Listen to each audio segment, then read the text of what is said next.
రుణమాఫీ అంశంపై కాంగ్రెస్ బీఆర్ఎస్ మధ్య డైలాగ్ వార్ నడుస్తుంది.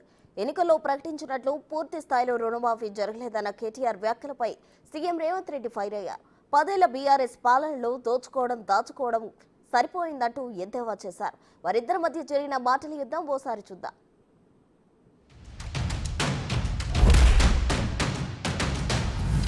అన్నింటికన్నా హైలైట్ ఏంటంటే 49,000 కోట్లకెళ్ళి మొత్తానికి 17,700 కోట్లకు కోసుకుంటా తీసుకొచ్చారు.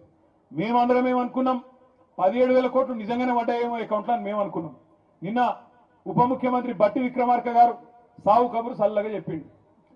ఇగో మేము మీకు ఇప్పటివరకు 7,500 కోట్లే పడ్డాయి రైతుల ఖాతాలల్లా, మిగతాయి కూడా ఇవ్వాలే, జర మనం సర్దుబాటు చేసుకుందాం అని మాట్లాడుతున్నాడు ఉప ముఖ్యమంత్రి బట్టి విక్రమార్క.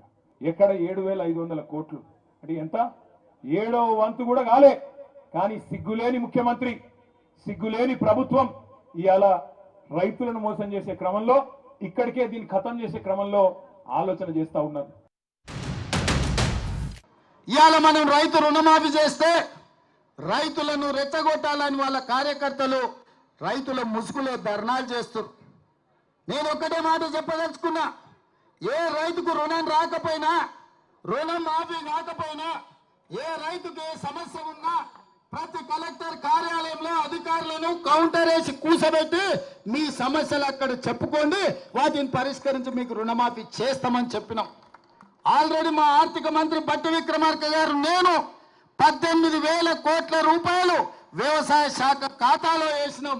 అక్కడి నుంచి ప్రతి రైతుకు పంపించండి.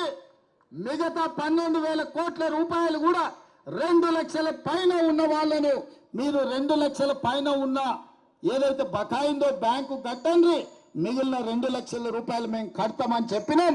మా రెవెన్యూ మంత్రి గారు కూడా మాట చెప్పినారు.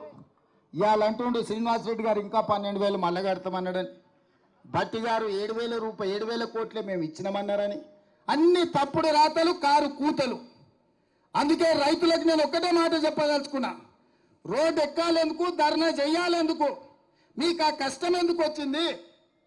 6 నెలల లోపల 31,000 కోట్ల రూపాయలతోటి 2 లక్షల వరకు రైతులకు రుణమాఫీ చేస్తామని 15 ఆగస్టు లోపల చేస్తామని మాట ఇచ్చిన మేము 18,000 కోట్ల రూపాయలు చెల్లించినాం.